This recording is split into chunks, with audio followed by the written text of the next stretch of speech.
Yeah, Francis Ngannou can punch very hard. In fact, Francis Ngannou can punch significantly harder than a jaguar. What? No. No way. Welcome, everybody, to episode 2 of Animal Fight Club, the podcast where we break down which animals would win in a fight. I'm Dan, and I'm joined by my two amazing co-hosts, Quinn and Alexandrea. Hi, everyone. It's good to be back with you all. We have an amazing show for you guys today. We're going to figure out who would win in a fight between a jaguar and a Komodo dragon. Are you guys ready? Hell yeah. All right. Let's start by learning a little bit about jaguars. How much do you guys know about jaguars right now? I wouldn't say that I know much. I mean, I know that Quinn listened to a podcast once where he learned something about jaguars, and I was shocked to find out that there used to be some in the United States, but that's about the extent of my knowledge. Yeah, it's been a little bit since I listened to that podcast, but if I do recall, there was a certain rancher in maybe Arizona that ran guided hunts from his location, and now they're still up and active, but they're no longer hunting jaguars because there's not enough of them around. Well, we're going to get into that, but the first thing I want to talk about is the size of jaguars. And jaguars are big. They're actually the third largest cat in the world. And one of the more interesting things about jaguars is that their size range can range a lot. In Central America, they can range to about 150, 200 pounds.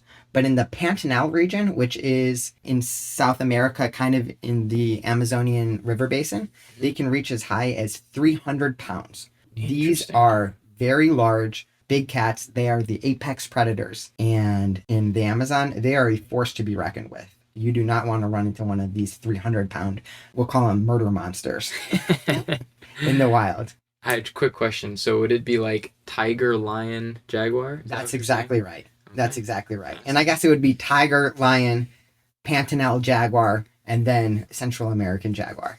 That makes sense. Okay. But they're cool. And just like in gorillas or all the other animals that we've discussed, the males tend to be a little bit bigger than the females. In this case, though, the males are only about 20% larger. So females are still big, and you don't want to run into either of them. And not only are they big, but jaguars are strong. They can lift over 700 pounds. Is this like in a weight room? How are they calculating a jaguar's lift? Yeah, so they actually took it to a weight room, and they made it bench press 700 pounds. Wow. I would love to see a jaguar doing squats. I would love to see that study. What makes it more impressive is the fact that they don't have opposable thumbs. Dude. Yeah, no, the way that they measure it is actually really simple, but they just take a look at how big the animals are that they can drag up trees. Oh, that's insane. So they're not just lifting it a little bit, like they are actively lifting giant 800 or 700 pound tapirs up into trees in order to protect their prey. Goodness, that's insane. Yeah, and if you don't know what a tapir is basically a giant Amazonian pig that can weigh up to 800 pounds. I have to just throw out a correction here because I saw this in your notes and I was like, how did I not see this on the last episode about the wild boars? They're actually more closely related to like a horse or a rhino than they are a pig. Tapirs are? Tapirs are, yeah. Okay, well... But they look like pigs. So look at us learning so much about animals that we correct each other these days. Tapirs are cool. Maybe we'll have an episode about tapirs one day. Maybe we will. But they're giant horse pigs. Is that the right exactly. terminology? Yeah, I'm sure you all have the correct picture in your mind. That live up to that live in the Amazon. But think about that. If you were a jaguar, you can legitimately take a pig of that size and drag it up a tree. That's like more than a deadlift. Are they dragging them by their teeth? Are they putting them in their mouths and climbing up a tree? Or are they dragging them with their actual paws? They're dragging them with their teeth.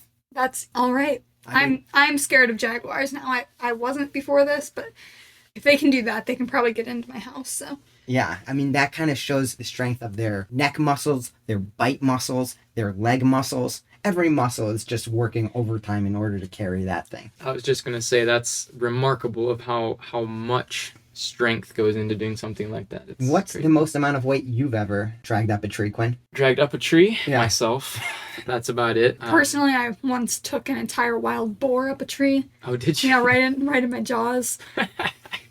So Alexandrea is part jaguar. I didn't know this, and I'm currently reevaluating our entire relationship. So they are strong. And in addition to having the ability to carry up giant tapirs into the Amazonian trees, another feat that they're able to accomplish is they are able to swipe their paws with 15,000 foot-pounds per second of force. That sounds like a lot, but could you please give a little more context on what that actually means? Yeah. So I actually had to look this up. A foot-pound per second is basically the amount of force that's required to move 1 pound, 1 foot of linear distance per second. 15,000 pounds? 15,000 foot-pounds per second is the swipe force of a Jaguar paw strike. So you're telling me that a Jaguar could move 15,000 pounds, 1 foot in a second, or that they could move 1 pound, 15,000 feet in 1 second? I don't know if it goes reverse. I think it does. That's insane. It might does. be. I'm not going to guarantee you on that, but it can move 15,000 pounds, 1 foot in 1 second with one swipe of the paw. I would say insane. there's no way it goes in reverse because I'm not an expert in this, so don't quote me, but I'm pretty sure bullets don't travel 15,000 feet in a second. But bullets are a lot lighter. But like for a Jaguar to knock a pound at a speed greater than a bullet seems unlikely. seems a little unlikely is all that I'm But saying. I don't know. These seem to be some pretty badass cats. These do seem to be very badass. So if we're going to do some conversions, it's approximately 30 horsepower is the power of one Jaguar paw swipe. Just getting walloped by like a small car. Yeah, it really is. And I actually did some research to figure out how that compares to other animals and how that compares to humans in particular. So first of all, those are impressive numbers for a Jaguar. They're actually only the second most impressive among big cats. Do you want to guess which cat is stronger? I would guess the tiger. I would guess a lion. It is the tiger. Jaguars are stronger than lions, not as strong as tigers. That's crazy. But they're smaller than lions. They are significantly smaller than And lions. they're more powerful. Okay, that's very impressive. Yeah, they're lean, mean fighting machines. And I compared that to UFC champion Francis Ngannou. And Francis Ngannou actually went to a sports data science factory. I don't know if that's the right term, but he actually measured his punch force. Do you want to take a guess who's stronger, Francis Ngannou or a Jaguar? I'm going to guess. I'm going to have to I'm go going with to the guess Jaguar. the Jaguar. But just so everybody, if you don't know, Francis Ngannou is a heavyweight in the UFC. So he's not a little guy. He's a very large individual. I imagine he can punch pretty hard. Yeah, Francis Ngannou can punch very hard. In fact, Francis Ngannou can punch significantly harder than a Jaguar. What? No. No way. Yeah, Francis Ngannou has the world record, and he has it at 51,000 foot-pounds per second. What? Yeah. Like, what? That is almost 4 times a Jaguar? a little over 3 times the punch force of a Jaguar. Wow. I can hardly picture how strong that is. That's insane. If Francis Ngannou is punching you in the face, you are basically getting hit by a small family car. That should make Stipe Miocic feel a little bit better. He's from Cleveland. I don't know if you know him. I did not. He's from Youngstown, I thought. Oh, possibly. He's from Northern Ohio. Yeah. Wait, but then theoretically, wouldn't anybody who he's ever punched in the face just be dead? Well, this brings up a whole lot of questions because, in my mind, if a Jaguar was going to swipe somebody in the head, they're dead instantly. But are you saying that's not the case? Apparently not. Apparently humans can Really take a punch? take a punch. How much can our skulls take? That's the question here. Well, I mean, I would have to imagine a lot of it has to do with, like, are you moving back? How are you taking it? Maybe Francis Ngannou has killed someone with a punch. Possibly. He definitely could. But he has a world record. I also compared this to Eddie Hall, who is a 6'3", 362-pound former world's strongest man. He's a big dude, too. And he punched it a little bit less than Ngannou's, about like 5% less strong. So there is something to technique then, because if you've ever seen Eddie Hall, you would 100% think that he would punch harder than Francis. Why is he the former world's strongest man? Who's the world's strongest man now? Well, I Thor, think it's Brian Shaw. I think he was. Then the Thor giant from... Game of Thrones. Yeah, he actually was, but I think he's from Iceland or something. Then I think he was for a while, and I have to say I have not kept up on strongman competitions All right, recently. fair enough. Yeah, I actually went to Iceland when Thor was here in the United States competing at the Arnold Classic. And everyone in Iceland, I guess, knows him. It's a very small country, and he has a very tiny dog, and everyone had an interesting story about him and his tiny dog. Because that would not be what you would expect from a world's strongest man. His girlfriend or wife, I'm not sure if they're married, but she is very small too. So he's like 6'8", 400 pounds, and I believe she's just over 5 feet tall. So Wow. makes for some funny photographs. That's awesome. But yeah, so if you're wondering who's stronger, humans or jaguars, the answer is most of the time Jaguars, but there are some humans that can punch significantly stronger than a jaguar. I also did a little bit of research that said that the average Mike Tyson punch force was about 16,000 joules, which all calculated out is about 20% less than a jaguar. Okay. Interesting. Oh, wow. They punch that much stronger than Mike Tyson? The humans nowadays? Yes, the strong humans. Yeah, I would have to imagine that, like, maybe it has to do with Mike Tyson punching in the ring versus Francis Ngannou punching in a... Perfectly controlled setting. Exactly. Yeah. Okay. But still. Well, I am officially intimidated by the paw swipe, but what else do you have for us? So jaguars have incredible paw swipe strength, but their bite power is where their strength really shines. They actually have the strongest bite force of any cat at 1,500 psi. Even more than the tiger. Even more than the tiger, even more than gorillas, even more than humans. It's about 3 times the force of a lion and 15% greater than that of a gorilla. And they have 2-inch canines, which are large, and they have been known to pierce their 2-inch canines right through turtle shells and human skulls. Yikes. Human skulls. Have they killed humans? They have killed many humans in the past. They almost actually killed a girl in a zoo. I was watching some videos, and this one influencer decided to try to get close to a jaguar in the zoo. And there was a double cage. She hopped the first cage, and the jaguar swiped at her with her 15,000-pound swipe force through the second cage and sent her to the hospital. How did it swipe through the second cage? Well, it's like its claws got through the second cage. She was like right up against the cage. Yeah. People, don't be that stupid. Don't be an influencer that gets attacked by a jaguar. Oh my goodness. Well, That's at least insane. they didn't put the jaguar down then. They didn't. Did they? No, they did not. The jaguar was okay. Well, I mean, it didn't do anything. Oh, it Rest in almost peace, killed it. Harambe. It almost killed the girl, but it's actually interesting. So this jaguar's name, I believe, was Sarah, but it was the second attack of that year from that jaguar. Oh. So a lot of people jumped the first cage. it's an influencer thing to do. Oh my goodness. That would be pretty amazing, though, to say you got swiped by a jaguar and survived. A This- little less amazing if it's in a zoo, but This girl did not look amazed when she was on the ground crying for help. I also don't know, like, you can't really pull that story out because it just makes you look like an asshole. oh, for sure. Yeah. Yeah. No. I mean, it's definitely more badass if you're in the jungle and you get swiped at by a jaguar and survive. Not that I would recommend that either. It's not worth it. It's definitely not worth it. They can bite with force. And not only can they bite, but they are excellent swimmers. To give you an idea of how good of swimmers they are, I watched a video and it was a jaguar cliff jumping off of a cliff into the murky Amazonian water to go hunt like a 15-foot caiman. What? These things are insane. Yeah, they see food and they attack.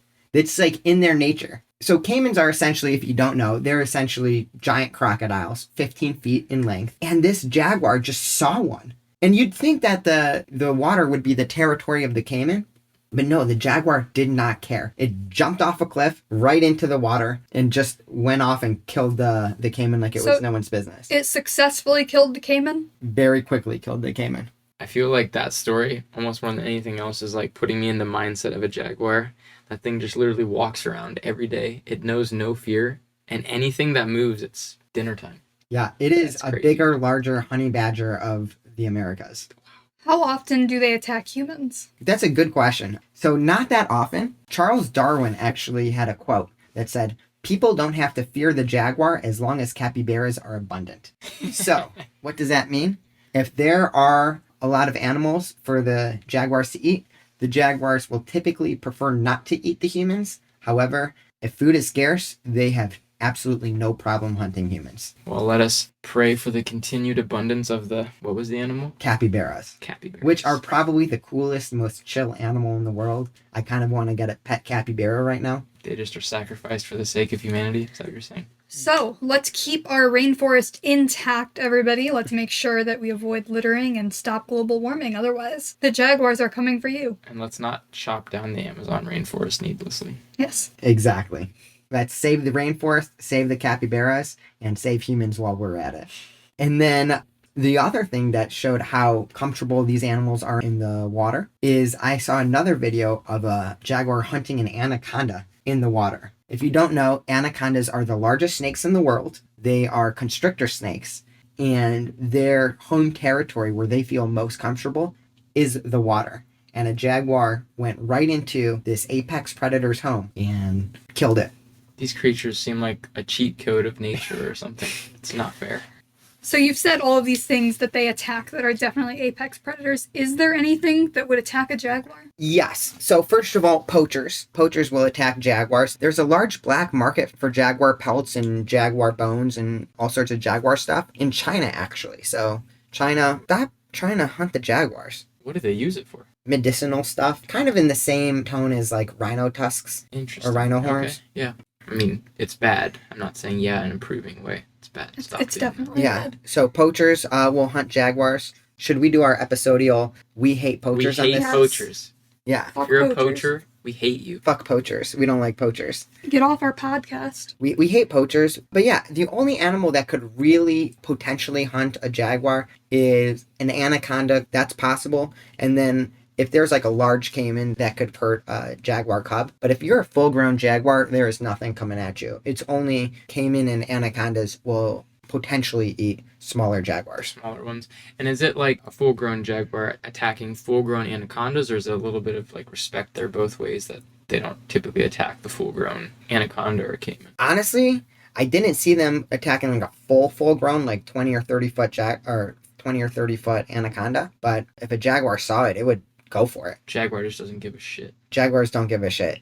If a jaguar can kill something, it will. And they're quick killers. They kill with speed. Their name, jaguar, actually comes from the indigenous word jaguar, which means he who kills with one leap. So what they'll do is they will stalk their prey and either come from behind or jump over a cliff in the case of the caiman, and jump right on it and use their 1,500 pound PSI bite force to bite through the skull or the back and paralyze an animal instantly. Jeez. That's actually seems like it's kind of, as far as the ways that you can die in the wild, seems like getting killed by a jaguar might be best because it's over pretty quick. You're also going to be eaten by the jaguar, remember? But Well, I know, yes, but you're right. It's a quick death. So do most of their prey, they're paralyzed, they're not feeling anything almost instantly? Is that what you're saying? I don't know if they can feel, but they can't move. That is true. Maybe that would not be so fun. There's a lot of video evidence of jaguars taking these giant caiman and just running with them, and the caiman are just doing nothing, just being harried away. I would assume that if they're paralyzed, they're probably not feeling much. Well, They might be witnessing the whole thing, but it probably doesn't hurt. I guess you can say jaguars kill with empathy for their prey. It's just a little bit of a spoiler, but let's just say the Komodos do not. So No. that's why I thought that might be worth mentioning. Yeah. So, jaguars, they will kill everything. The other cool thing about jaguars in terms of hunting and versatility is that they're camouflaged. Do you know what a jaguar looks like? They have the gold and spotted black spots. Yeah, I actually know a little bit about this because I know there's a difference. I don't know what it is, so I would like you to clarify. But like jaguars, leopards, and cheetahs all have very similar coats, but there are differences among the three. Yes, jaguar coats are golden with black circles, and inside of the black circles, there's black dots. That's how you can tell that it's a jaguar. Yep. Leopards, in comparison, they have golden mane coats with black circles, and they do not have the black circles inside of the black circles. Yep, that's what it was. I remember hearing that before. Is there something with a cheetah in there as well, or are the cheetahs different? I'm not sure about cheetahs. I think cheetah circles don't go all the way around, so they're not complete circles. I think that's. Don't quote that's me right. on that, but I know cheetahs also, when they're young, they have white fluffy backs to make them look more like honey badgers. Interesting. why Yeah. would they want to look Because nothing messes with a honey badger. That's true. Okay. I take back my question. But yeah, jaguars are very camouflaged, but there's actually two types. So you have the traditional golden jaguars, and then you have the black jaguars, also known as black panthers. There is a melanistic component that affects about 11% of jaguars. So about 11% of jaguars are all black. And an interesting fact is that all black jaguars are black panthers, but not all black panthers are black jaguars. Please explain. So the way that it works is that black panther is basically a term for any black large cat. That includes black leopards, and it includes black jaguars as well. Are panthers not an actual species? That is correct. Panther is more of a term that can be used to describe jaguars or leopards. Interesting. Yes, I never knew that. So Pink Panther is a fraud. I think so.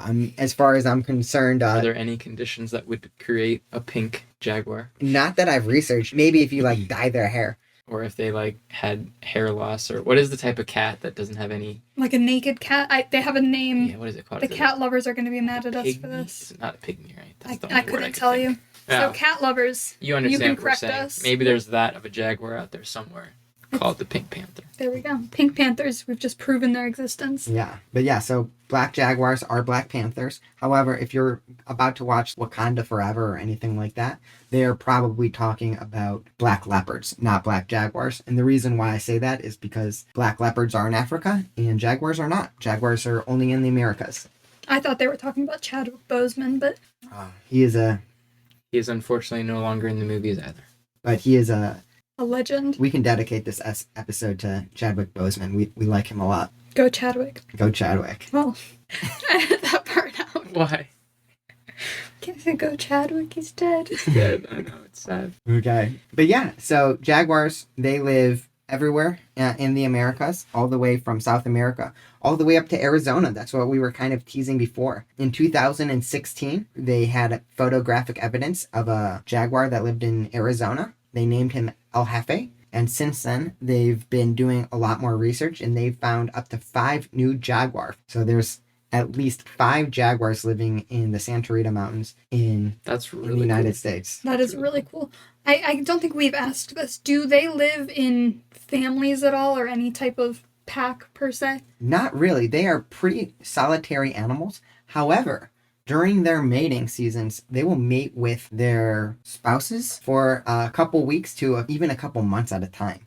Do they have like one female that they mate with? Is it more like a spouse? Yeah, they are fairly monogamous, at least at a time. Interesting. And I think maybe one of the reasons why the females keep the males around for so long is because the males are very good lovers. The whole Latin lover thing, that comes from jaguars, because jaguars can mate with females 100 times a day. 100 times a day. Okay, but are the females enjoying it? You say that they're good lovers, but I can't say that many females would want to be mated 100 times a day. Well, you've never been mated by a jaguar, obviously. And this is one female because you said they are monogamous? They are monogamous. So a jaguar will mate with a female jaguar 100 times a day during mating season. For how many days? It sounds like a couple weeks to potentially a couple months until they have the baby. That almost doesn't seem real. That's insane. Do they have like a lubricant that they can use? That has to hurt. I think it's Black Panther by Odeon. It's made from bits of real jaguar, so you know it's good. Ay. Okay. You guys have seen Anchorman, I'm hoping? I have, but it's been a little bit. Yeah. Yeah. Anchorman reference. But yeah, jaguars 100 times a day. Well, so you have written in your notes, I see that they have stamina, so I'm not sure that that's what we would consider stamina, because there's no way that's lasting very long. Yeah, I mean, kind of. They're only going at it for about 10 seconds at a time. But still, 100 times a day. Yeah, I'll give them some credit for that. For The sure. best 10 seconds of your life, 100 times a day. I'm not sure that's what the females are thinking.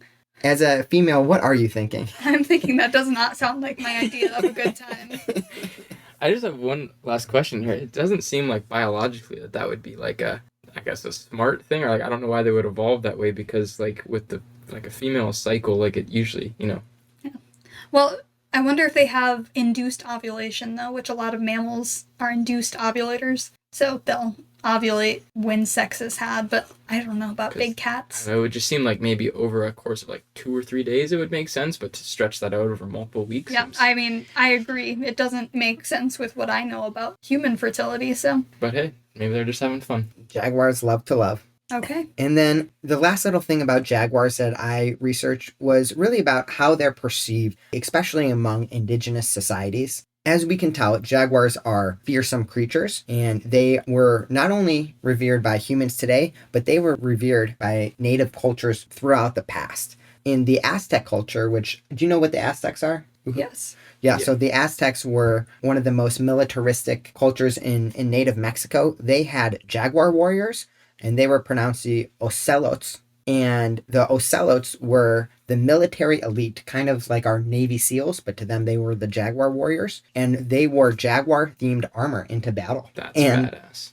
Yeah, so if you can imagine a bunch of jaguar-looking humans coming at you, that's what it was like fighting the Aztec warriors. And in order to become a ocelot, as they called it, or jaguar warrior, what you had to do was you actually had to earn it by capturing 4 warriors in battle. Wait, to capture 4 warriors? To capture, Not kill? not kill. According to the ancient Aztecs, killing enemies was considered clumsy. Well, did they kill them after they captured them? Yeah. Oh, They, okay. they were a very bloodlusty Like a culture. sport. It's literally like a sport. Yeah. And then not only were they revered in the Aztec culture, but also in the Mayan culture as well. In the Mayan culture, they had the god El, and god El was the jaguar god of the underworld. So the one responsible for death. So they were just very revered all throughout time. And there's reason for that. As you can tell, everything that we've talked about, they are big, strong, scary cats. And as I call them, murder machines. I would say, and if you're living beside a creature like that every day, as those people would have been, it makes a lot of sense that you would really revere that animal and fear it a lot, I'm sure. Absolutely. It definitely warrants a lot of respect. Yeah. So now that we know a little bit about jaguars, Quinn and Alexandrea, are you guys ready to talk about Komodo dragons? I think we are. I'll admit I'm a little bit scared after hearing about jaguars, but let's Nature's see. cheat code, it seems. But yeah, let's give it our best shot here talking about the Komodo Dragons. So first things with the Komodo Dragons, give you guys a better idea. I think most people know what a Komodo Dragon looks like. It's an animal that quickly grabs your imagination because dragons are in all the movies and are really cool animals, but of course they don't exist in real life, or do they? Kind of. The Komodo Dragons don't have wings, they don't breathe fire, but they are very big. They can be anywhere from 6.5 feet They long. don't have wings and they don't breathe fire? Yeah, but they do some pretty cool things that... I'm already disappointed. I was expecting like Just some wait. straight Game of Thrones Just type wait stuff. a second. So anyway, they can be big. How big are they? 6 feet 6 inches up to 10 foot 3 inches long. About half of that length is their tail, but that's still a really big lizard. In Game of Thrones, Vagar was big enough to swallow a chariot. Well, if your jaguars were up against Vagar, I don't think there would be even, there's no This question. wouldn't be a very good show. But Fair if you enough. want, we can choose Vagar as our opponent. It's up to you, really. We'll stick with the Komodo dragons. All right, good choice. I would say good choice. And then as far as lizards go, they're quite hefty too. They average weighing around 150 pounds, but they can get up to 300 pounds. And the largest verified specimen was 10 foot 3 inches long and weighed 366 pounds. So that's a very big lizard. So these are approximately on the same order of size as jaguars. Almost pound for pound the same size. Pound for pound, yes, but they were going to look a lot different because they're spread out over, let's call it 10 feet, whereas a jaguar, I don't know how long a jaguar is. I'm assuming maybe in like 4 to 5 foot Well, it range. depends if you count the tail or not. Let's say without the tail. From crown to rump, that's how you measure little babies in your utero. But not Komodo dragons, otherwise they would only be about 5 feet long. So anyway, as far as what they actually look like I said, I think most people have an image in their mind, but they're a lizard. They're a really big lizard, the largest in the world, actually. They have a really long tail and really sturdy arms. Their neck is really sturdy. They have forked tongues, which are a pretty bright yellow color. And the adults are a uniform stone color, which comes from their large scales that you can see pretty clearly on them. They look kind of like a small dragon without the wings. Okay, that's intimidating. It's intimidating. I would run if I saw a Komodo dragon coming at me. Are they fast? In bursts. So they can burst from 10 to 13 miles an hour, which doesn't sound that impressive, but they can pretty much go from still to that speed. So that's a pretty good Sounds burst. like not as fast as a human. Yeah, you can keep your distance from Komodo dragons. Will they hunt humans? That's getting a little ahead of ourselves, but yeah, they have kind of a notorious reputation as a man-eater. We'll get into that a little bit more towards the end. Scary. It's quite scary. So let's talk a little bit about where they're from. They are actually only found in Indonesia on 5 specific Indonesian islands. They are not widespread and not easy to come by. So lucky for you, you're not going to have to worry about them being man-eaters most of the time. Unless you go to... Are they in Bali? I'm not sure. I don't think so. The island, there's one, it's literally called the Komodo Island. That's the main one. There's a national park there for them. Then there's Rinca, Flores, and 2 others that I don't know the names of. But none of them were Bali. None of them were Bali. Bali's really big, right? Bali Yes. is the influencer capital of Asia, I Yeah. feel like. No, it's not Bali. There are other places to visit in Indonesia, everyone. I have not been to them, but I hear that the rest of Indonesia is great. And But, not covered with Komodo dragons. yes, it's not all covered in Komodo dragons, and even still, their population is not massive. There's only 3,000 to 5,000 Komodo dragons in the entire world, so that is a small number relative to many other animals. So are they apex predators? So yes, the Komodo dragon is an apex predator in its environment. There are no native threats to it. However, humans will occasionally poach it or hunt it for sport.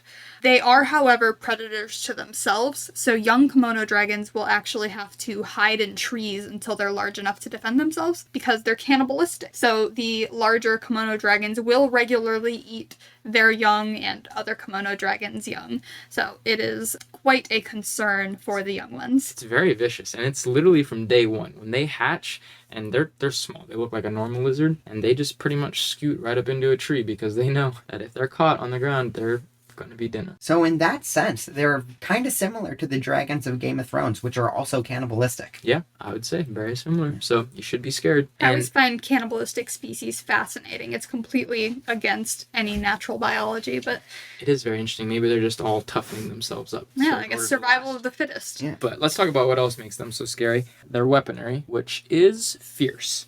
The primary thing about them is their bite, their teeth. If they just open their mouth, they actually look like Toothless the Dragon from, what's the movie called? How to Train Your Dragon. Yes, thank you. Where it looks like they don't have any teeth. But actually what you're seeing is really fleshy, thick gums that hide their teeth. Their teeth are actually about 1 inch long, so those gums are very thick. They have 60 of them. They're called zyphodonts, which means Zyphodonts. sword teeth. That's pretty cool.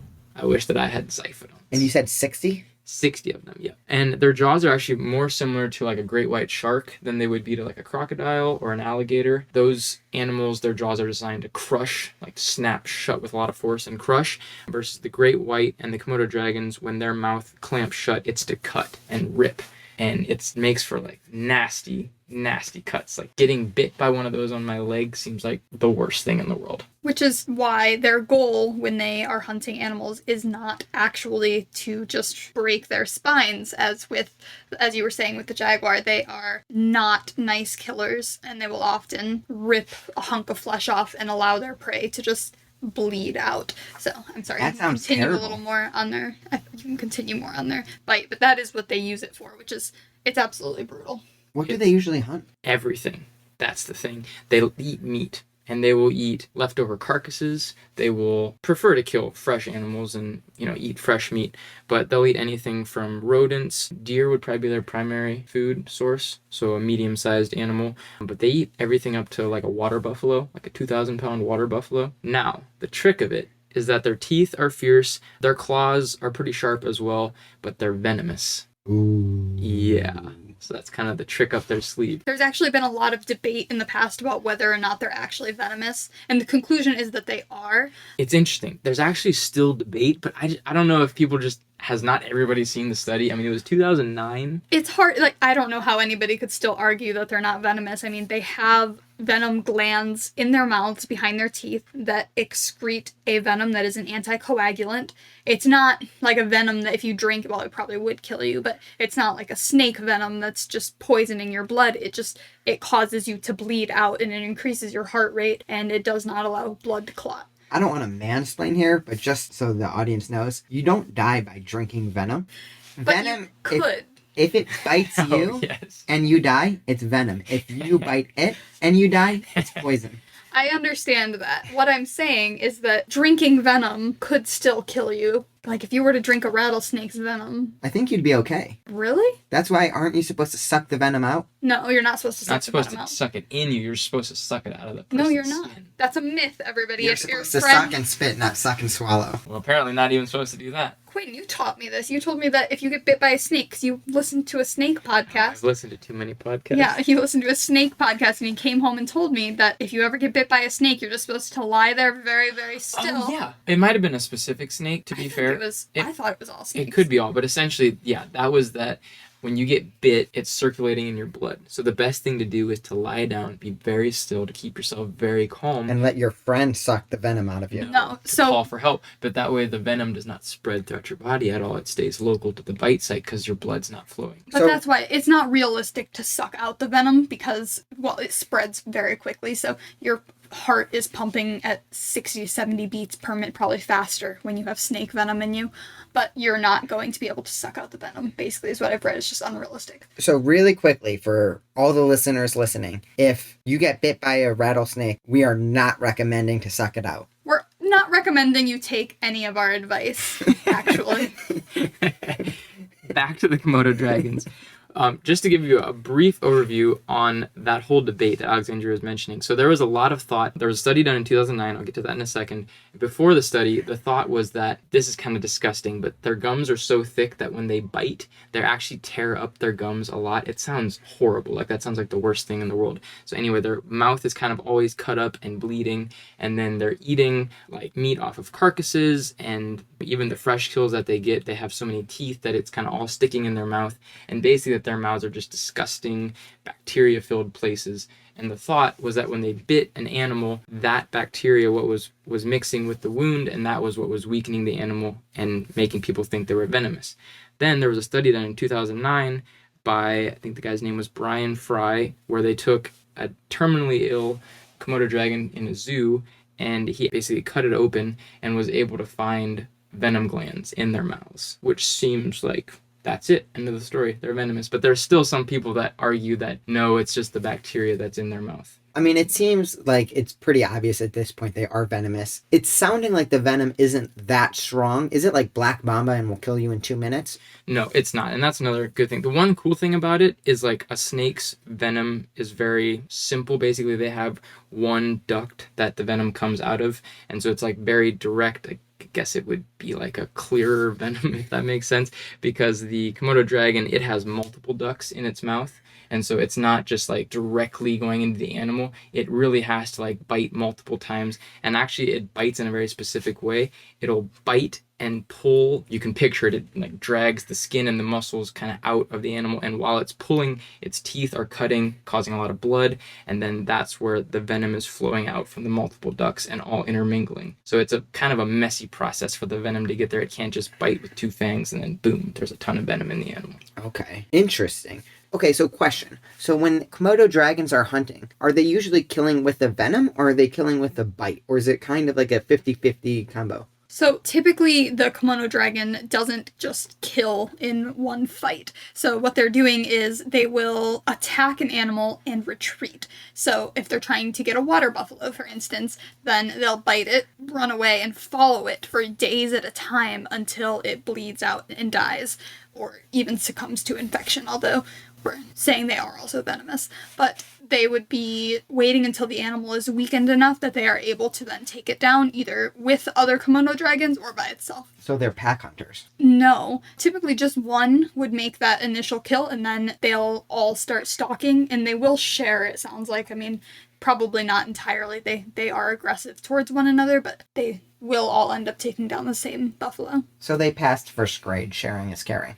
Yeah, I don't know that it's necessarily by choice, but they all have really good senses of smell. It's like they can smell, like, sharks can smell if there's blood in the water. They can smell if there's blood on the land up to like 5 miles away using their forked tongue. So as soon as there's an injured animal, there's many Komodo dragons that realize that there's an injured animal, and so they kind of all end up grouping together at the kill site. So the point of the story is do not be injured on Komodo Island. Do not be injured on Komodo Island. Definitely do not be injured on Komodo We've Island. actually got a story about that. I don't know, Quinn, if you want to share. Yeah, I want to hear. Should we share now? Yeah, go for it. I think we Come should share now. So I said they have a notorious reputation as a man-eater, and it is very well deserved. These things are terrifying. So there's some really crazy stories that come out of specifically like Komodo Island, because they're very concentrated. There's 3,000 to 5,000 of them, but they're just on 5 islands. And if you want to go visit, you can, and you will see them walking around. And you can walk up to them or be around them in general. Just don't let them get close to you, and they're not that fast. You could in theory run away. How close can you get? Like there's videos online with people usually will have they're more like trained guides and stuff with sticks, and they'll get within, like they'll touch them with sticks and kind of like corral them, like you'll see people do with different like snake handling, things like that. And they don't try to attack? No, they don't. I think maybe if they were really hungry, they would like really go after a person. But in general, as long as you're not threatening them or But don't take your chances. don't just keep your distance from 'em. I'm just saying there are people, you can find videos of people getting pretty close to them. But anyway, there was a guide on Komodo Island, just showed up to work, normal day. He usually goes, sits in his office, and his office is raised on stilts because the area floods a lot. And the Komodo dragons, it's pretty common that they'll kind of sit under his office because it's shady and stay cool. Well, it turns out that, I don't know if it was the cleaning people or what, but somebody left the door open in his office overnight. So he walked in the morning, it must have been shut again in the morning because he didn't seem to notice, sat down at his desk, and then realized he was not alone in his office, and there was a Komodo dragon under his desk. That's the worst thing I want to see on a Monday morning. That's the scariest thing I can ever imagine at work. And so as you can picture, he's sitting in his desk chair, his legs are right there by the Komodo dragon, and he's trying to slowly withdraw from the situation. And he goes to move his leg, and the movement triggers the Komodo dragon, snaps his leg, doesn't actually break his leg, but bites his leg, and now he's freaking out because when they bite, I mean, they kind of clamp down and they stay attached. And he's yelling for help, and all the other guides are not right there, but they hear him yelling, so they're coming and running. And it was a smaller Komodo dragon, so he's able to pry its mouth open and get his leg out, but he's still in this small space with the Komodo dragon. And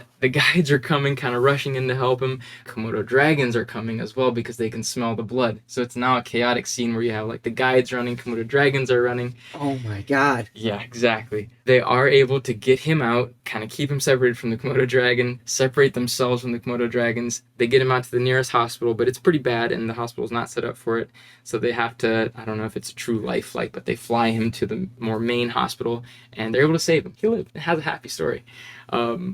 And he actually still goes and works at the park again, but he only works in a very separate area. He's not around Komodo dragons anymore. But it took him 55 stitches and 6 months to fully recover from the attack. That would be such a traumatizing experience.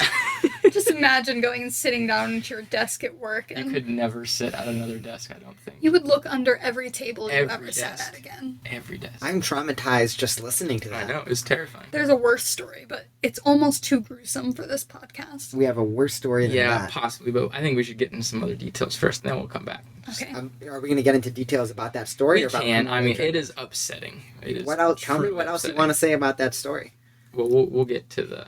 We'll get to it. we'll get to We'll it get to later because we need to down our trauma meters for a few minutes. let here. everybody relax for a little bit. Let's talk a little bit about their defenses. One step, because their tail. their tail is something we didn't talk about, but like I said, it's half their body length, and it is very strong.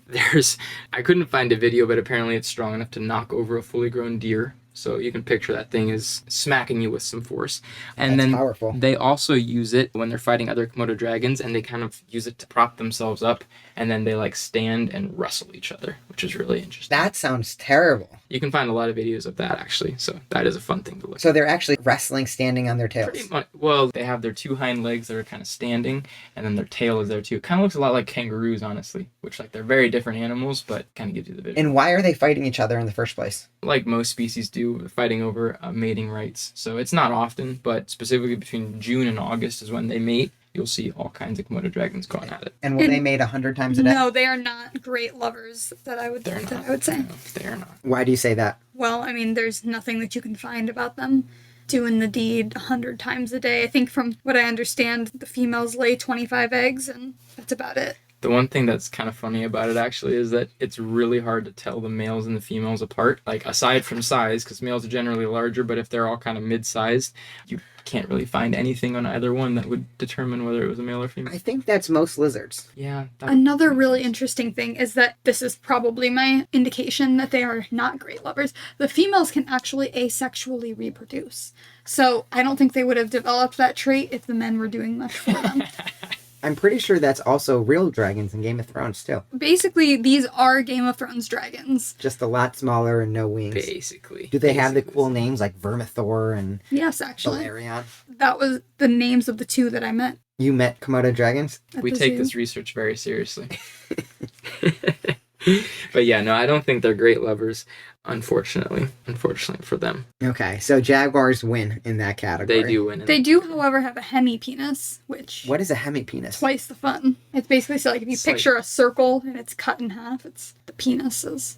I just kind of picturing like their forked tongues. It's the same idea. So why do they have a two-headed penis? I couldn't tell you. I think somebody's just having fun creating them that way, honestly. God's up there like, what if we made a Komodo dragon? Give it a forked penis. I think that's exactly what happened. That's absolutely fantastic. Yeah. But anyway, we talked a lot about their weaponry. Honey, do you want to talk a little bit more about the defenses? Yes, so I did not specifically do this research, so you know a little bit more about their defenses than I do. Oh, yeah. And there is something very cool about their defenses, so Tell me. want you all to know about this. So first, if you look at them, they have large, rough scales. That's obvious. You see that right away. What you don't see is that under the scales, they are literally wearing chainmail. They have an osteoderm layer, which is basically just means bits of bones, underneath all of their scales. And these bone pieces are all woven and connected together.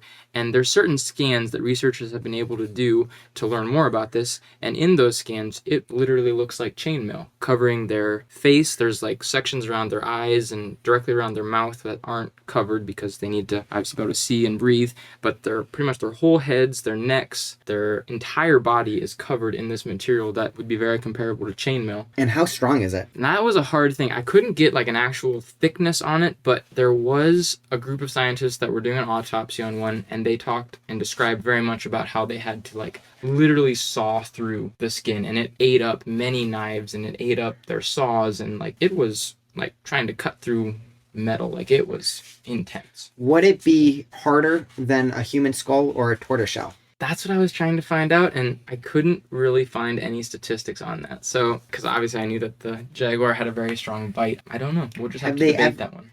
Have they ever been pierced in the wild? Like if you were to shoot them with an arrow or a gun, would like that kill a Komodo dragon? Yeah, I would assume a gun especially would. I don't know about arrows, though. I'm not sure about arrows, but people have used like rocks to fend them off, not to kill them, but throwing heavy rocks to get... Yeah, but rock doesn't pierce the skin. Yeah, it's just that's kind of like a blunt force, get out of here attack, but... Interesting. Okay. This whole chain mail thing, are they the only animal in the world that has it? Or is that a common thing amongst comparable lizards and reptiles? I think it's probably somewhat common. I mean, it's unique in the fact of like you couldn't get, you know how people will make purses and shoes out of like alligator skin and things like that. I know specifically that one thing, nobody's really poaching them for their skin because you can't separate the two, or you hardly can. Like the one scientist doing the autopsy described it as trying to skin a tin can, which as you can imagine, that would be rather difficult with that hard layer underneath. So I don't know how common that is. I think it's probably somewhat common, but... Wow, that is a fascinating defense mechanism that they have. I'm serious. You should Google just a picture of Komodo Dragon's skin and the scans. They look really cool.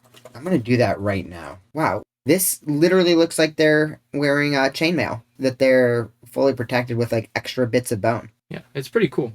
It's pretty incredible. I think that it would be good if we had an actual number on how strong it is, but when very strong. Komodo dragons are fighting each other and they're biting into each other, will their bites rip through So I'm the not skin? sure. I think they sometimes do because they've actually evolved to be resistant to their own venom. So if a Komodo dragon were to break another Komodo dragon's skin, then they're not going to bleed out or have any of the effects of that venom. So then, yes, I would assume that they do occasionally break each other's skin. Okay, so then for the sake of argument, we should infer that Komodo dragon bites are strong enough to break through the skin. Of other Komodo dragons? Yes. Yeah, I would think so. Their bite force, this is one thing that's kind of interesting. Their bite force is not very strong. It's like 600 psi, which is still much stronger than people, but when That's you're looking about the same PSI as a lion. Yeah. So when you're looking at other top predators, I mean, you said a jaguar was what, 1500 psi? It's not like that, but the bite force is not that important to them. It's the cutting mechanism of their teeth and then getting their venom into the other animals. It's a nasty business. Wow. What else did you have on Komodo dragons? We didn't have much more to share. It is worth noting that their conservation status is not great. So they are considered an endangered species. They were just recently updated from being vulnerable last year, actually. So that is very important to note. Do not go around killing Komodo dragons, and their population is in danger. So anything that people can do to improve conservation efforts for Komodo dragons is important. That being said, the best ways to do that are usually preventing habitat destruction and donations to conservation efforts, which maybe we can link some below because I don't know any off the top of my head for Komodo dragons. Yeah, there is one main one that you can find easily online. And also, when you're going to visit them, and this goes for any cool animal that you're going to their habitat, don't be an idiot. Indonesia actually they had to threaten to shut down travel for 2020 because tourists were trampling over all of the habitat for the Komodo dragons and actually causing more harm than good by going to visit. So don't do that. I think they've gotten the issue under control because they never actually had to shut down. They kept things going. But just be smart out there, please. And if you're an influencer, don't get too close to a Komodo dragon either. It sounds like they can and will bite humans. Yeah, I think that's how we should finish this up with Komodo dragons. I don't know if we hit on they are the apex predator in their environment as well, and the things that they eat anything that's meat, which includes people, like we were already hitting on. I had mentioned the one story about the guide in the park that was in 2009. Seemed to be there on kind of a rough stretch. There was an incident in 2007. An 8-year-old boy and his friends were just out playing, which there are people that live on these islands as well, so there are Komodo dragons around, and he went behind a bush to take a leak, and there was a Komodo dragon hiding in the bush. Snapped at him, took him out. The kids ran screaming for help, and by the time, I think it was his uncle, came back, he threw some big rocks at the Komodo dragon to make it go away, but the kid was already dead. It happened very quick. That was a really, really sad story. And then in 2008, this one is wild. There was a group of scuba divers that got shipwrecked on Rink Island, one of the ones that they live on. There's really strong currents, I guess, around these islands. And they were shipwrecked on an empty beach. Looked, like they were going to be fine. And almost instantly, they were under attack by Komodo dragons. This one diver specifically was saying how they came at her, and she had to use her weighted diving belt to try and whack it in the head and get it away. And the other scuba divers were throwing rocks trying to get it away. And they got away from that initial attack, and they had to survive for 2 days and 2 nights on the island, staving off Komodo dragons, trying to eat whatever they could find. And they ended up living. Wow. They were rescued. But that sounds like a horror movie that needs to be made. That could be based on a true event. Like the worst diving trip of all time. So any filmmakers who are looking for a movie adaptation, I believe those divers are still alive and would probably be happy to give an interview. Can Komodo dragon swim? Yes. Yes, very well, actually. That massive tail comes in handy in the water. They kind of look like a torpedo. Will they eat seafood and fish and stuff like that? They'll eat anything they can get their mouths on. Anything. Sounds like the swimming, though, is typically more getting from, like, island to island. They can swim up to a third of a mile at a time, so. They almost sound like little miniature Godzillas. Godzilla is actually based on a Komodo dragon. Yes, he is. That's a fun fact for you right there. Way to go, Dan. That was good. Yeah, that was really good, Dan. And there must be something about these zoos, because the last incident that I found was back in 2001 at the Los Angeles Zoo. There was a very well-to-do journalist and his actress wife, and she was being very kind, she thought, and she set up a private visit for him with the zoo's Komodo dragon. He loved them. He wanted to get up close and personal. That's a pretty common thing, I guess, at the Los Angeles Zoo. Back then, I think it was, yeah. Probably not anymore. Probably not anymore. And anyway, when they went to visit, the zookeeper said, oh yeah, people come and visit this one all the time. He's very friendly, and kids take pictures with him, and all that. And so they went inside, and the guy was wearing white shoes, which apparently the meals, there's like a lot of white meat that they eat. And the zookeepers noticed that he was like eyeing the shoes up a lot, and so they recommended him taking the shoes off, and his socks were white, so he took off his socks as well. And they were getting close for the pictures, and all of a sudden the Komodo dragon turned and snapped right at his foot. It still went for his foot. And they said it kind of bit off like the top half of his foot. In one bite? Well, I mean, with those teeth, if you just ripped it off, drag across the top of the foot. No. Oh, it sounds terrible. But that was all that it really got, was his foot, and then he was able to get out of there. And at least to his credit, he didn't press charges or anything, although they were quite upset that the zoo continued doing those visits after this accident. So hopefully by now they've stopped. But And this was a famous filmmaker? he was a journalist and his wife was an actress. Who was his wife? Anyone that we would know? I don't think she was like that famous where, you say her name and everybody knows her. I just think she was a successful Hollywood actress. Maybe she could star in the movie about the scuba divers and the Komodo dragons. Maybe that he might could even be get in there. a little too traumatizing for the two of them. Could be too soon. Maybe. 20 years later, could still be too soon. I think that's about all we have on the Komodo dragon. Unless you have any specific questions, I think we'd be ready to duke it out. I was really impressed with the Komodo dragons. I'm surprised how many people just want to get close to them and then just end up dying or getting close to dying. Yeah, me too. I don't understand. I don't really like snakes to begin with, and it's, it has legs, but a massive snake, I would keep my distance. Question. After doing all of your research, if you had the opportunity to go to Komodo Island and get up close and personal No. with a Komodo dragon, would you do it? Oh, No yeah. shot. I would absolutely go to the island. I mean, I would wouldn't. go to the island. I'm not getting close to Yeah, are you Komodo saying like to dragon. go pet one? Like I have no desire to pet one. Well, I don't think you could pet one. Well, in the zoos specifically, they do where they're around people more often. They let you pet them? I mean, I don't know that they let the people, but like the zookeepers, I found one video actually because they were saying that these things like to play, which was interesting. And there was a zookeeper playing tug of war with a Komodo dragon. Yeah, they like touched the Komodo dragon in the video. That's insane. Yeah, I would not do that. And the Komodo dragons are venomous. Yeah, I don't think that I'm getting anywhere near a Komodo dragon. But to go visit the habitat, I mean, the islands they live on are beautiful. Oh, yes. To go visit, that would be incredible. Definitely. Go visit Indonesia, stay on the trails, and don't try to pet Komodo dragons. But definitely go visit. Yeah, I think that's pretty common sense. Don't try and pet an animal that wants to eat you. Sometimes we think things are common sense, and then sometimes they happen anyway, so. Just remember that every sign that you see is there for a reason because some idiot did it already. Are you ready for part 3? Ready for a fight? I'm ready. Let's do it. set our stage. All right, Quinn, Alexandrea. If these guys were meeting in the wild, where do you think that they would meet? Do you think that they would meet in a jungle? Where would you want to place them at? I think like a jungle prairie type situation, so I mean maybe a field near the woods. Okay, this is actually a good question. So, in Indonesia, where the Komodo dragons live, is that rainforest? It was savanna forest, I believe is what I saw. I don't know what a savanna forest didn't is. Those really sound like know. So that opposites. would be like a dry, arid climate, a dry, arid forest, Yeah, I would but it's imagine. the ocean, so there's like beach, and it seemed like there had to be some kind of immediate rainforest area. But they live all over the island, which was one thing that was unique. So they live on the beach, they live in like the more jungly areas, and they would live in like the more grassland areas too. So they can really thrive anywhere. And the small ones go up into trees, so there Small are ones trees. grow in trees. There have to be some trees. Can the big ones get into trees? No, that's why they go, because the big ones would eat them if they could, but they can't get up into the tree. Okay, so we'll set the stage as a woody jungle. Let's call it a jungle. If they were to meet in the jungle, it sounds like a fair territory. And it would have some like thick undergrowth as well, right? Mhm. And yeah, I guess there'd be some open areas, sure, and water would be around because jaguars like water too. Yeah, and so do Komodo dragons. So kind of like a fair environment for the two of them. Yep. So I guess the first thing to think about is if these two were to meet each other in the wild, would the Komodo dragon even see the jaguar? Because jaguars are stealthy. They would very likely be stalking the prey, not getting close to it, maybe going up in a tree. They have a great sense of smell, which is something that might help them out here.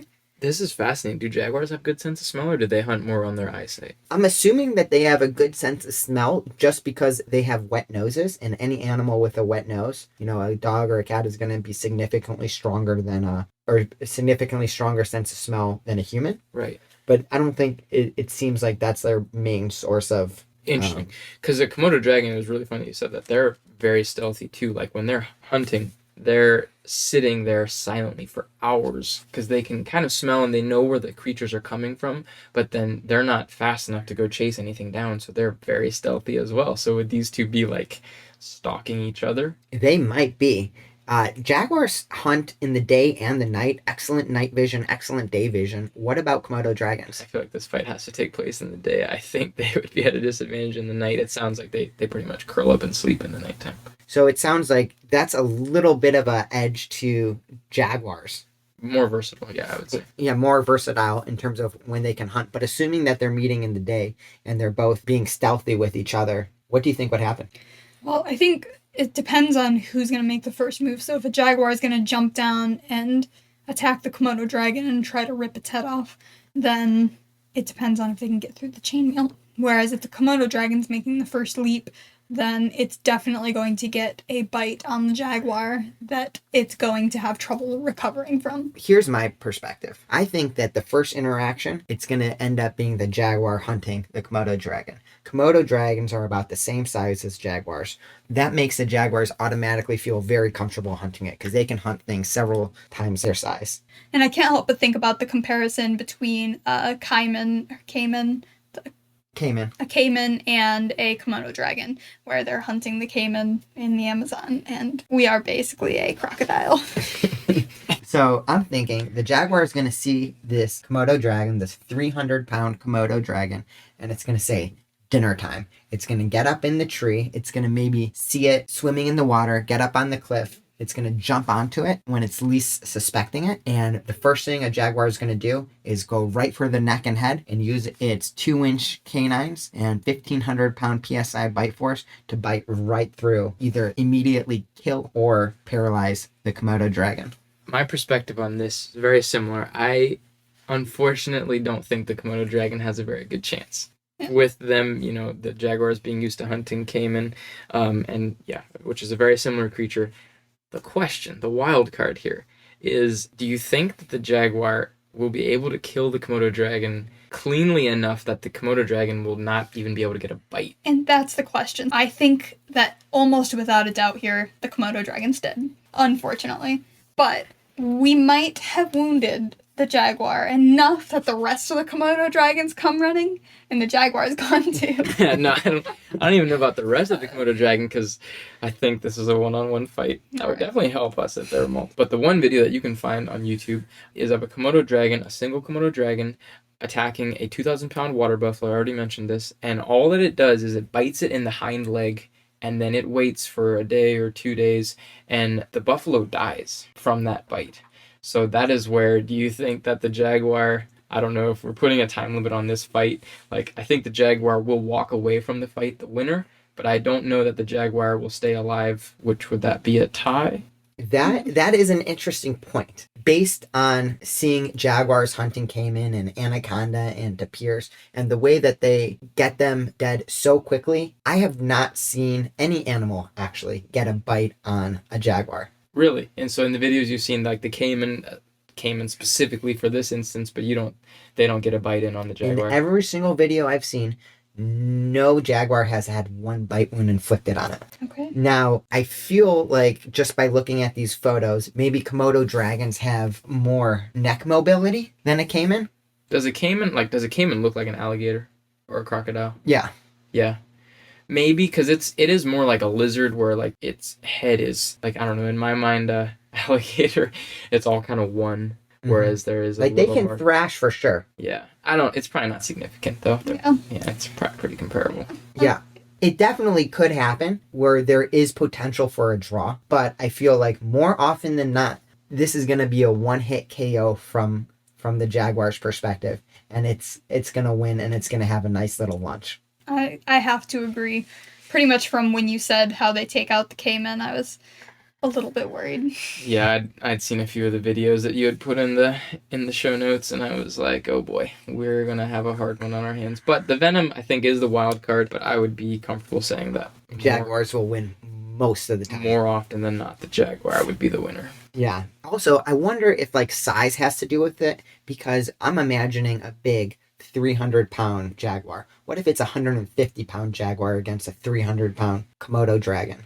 Definitely increases the chances. Definitely adjust the odds, but we also typically go with the largest of our species here, so. Yeah, I think for me, it's a done deal. This one was quick. Jaguars will more often than not beat Komodo dragons. Is that unanimous? Should we vote on it? Oh, I think that's unanimous, and it makes sense that it was quick, because I think the fight itself would be quick too. Yes, I think depending on the winner, it was either going to be a fast or a slow death, so. Yeah, I don't really see a way that the Komodo dragon would get away from it. I don't think that a Komodo dragon could kill it on first meeting or kill it right away, and so then I don't think there's any chance. And then also remember, jaguars are agile as fuck. They are cats, so everyone knows cats are super agile. The way that they jump and twist their spines, it's almost light speed. And I didn't get an exact speed for how fast they can run, but it's a lot faster than 13 miles an hour. We're probably talking 40, 50 miles an hour for a jaguar. Yeah. Okay, well, there we go. We did it. Wow. Okay. Jaguars are the winner against Komodo dragons. Congratulations, Dan. You won one. I won one. So now the score is 1-1. You guys won the last episode. Yep. What do you guys want to talk about next? Well, we'll have to do some thinking. I would love to do maybe a smaller animal on this next one around, see if we can battle out some mid-sized animals. Yeah, I really want to get a platypus and a porcupine. That sounds amazing. That sounds like Yeah. a pretty good one. I don't know. Would that be the match, a platypus versus a porcupine? It could be. We I actually. need to learn a little more about a platypus to see what it can do against a porcupine Yeah, first. because I know what a porcupine has going for it. I don't know what a platypus does. But we did have some viewer feedback after the first episode, which was really good to hear. And I did hear... It was Quinn's mom. Come on. I was making it sound so good. But yes, it was my mom. Thanks for listening, Mom. And she had thought maybe we should do some animals that are more common to this area at some point, too. Yeah, we are recording in Ohio. Just FYI. We in our are closet. We are recording in my closet. in so- Dan's closet in Ohio in the United States. Yeah, so maybe raccoon versus coyote. Or... Oh, maybe like raccoon versus groundhog. Ooh, or raccoon versus beaver. Ooh, I love beaver. it. Beaver are scary. I wouldn't want to mess with Are beaver scary? Yes. Have we ever told you our beaver horror story? No. So we used to run at Antrim Park, if anybody is familiar with Antrim Park, best place on earth. And we would run there before the sun came up in the morning in the winter, which is important. And there was a beaver dam as it was like warming up, becoming spring. It came out of hibernation. And one morning we were running by and I was like, I've never seen that rock before. And then the rock moved. It was a massive beaver. We named him Stanley. We saw him many, many times throughout that spring. We started carrying a taser flashlight, actually, which is kind of embarrassing. But he's massive. And we had read some stories about how beavers could really take down people with their sharp teeth. Okay, not... They didn't often take down people. But It has happened. There was a case of a beaver killing a person because it severed a major artery in the guy's leg and he died. Okay, so beavers are human killers. yes, so Millimeters. They don't call them angry beavers for nothing. there is a reason to fear beavers, but Stanley is actually still at Antrim Park. At least his dam is still there, so we Yeah, let's assume be Stanley's still there. But I like the direction we're headed here. I think we can find something in this to work with Also, next time. we did get a lot of good feedback, From people other than my mom. yeah, from people other than Quinn's mom. And we might actually have a couple special guests here coming up soon. So a That would be couple great. of our rock climbing friends really want to get on this. I know one of the things that we're interested in is shark versus crocodile. Ooh. Look for that. It's going to one be a coming out soon. wild ride. Yeah. Anything else you guys want to say before we end the show? No, I I don't think- think so. Let's remind everyone, if you enjoyed the show, feel free to like and subscribe, whether you're watching on YouTube, Spotify, Apple Podcasts, wherever. And if you really liked us, we would really appreciate it if you shared the podcast with a friend. That would help us more than you know. So that would be really cool. It really would. And also, if you would leave us a review on any of those platforms, that really helps too. I don't think we got a review. Oh, yeah, we had a couple reviews Yeah. coming after the last one. All right. We're well on our way. Yeah, we're getting famous already. Love it. Thank you for being our listeners. We really appreciate it, and we're looking forward to being back here in the next few weeks to battle out some even more or possibly less epic animals. All right. Till next time. See you guys.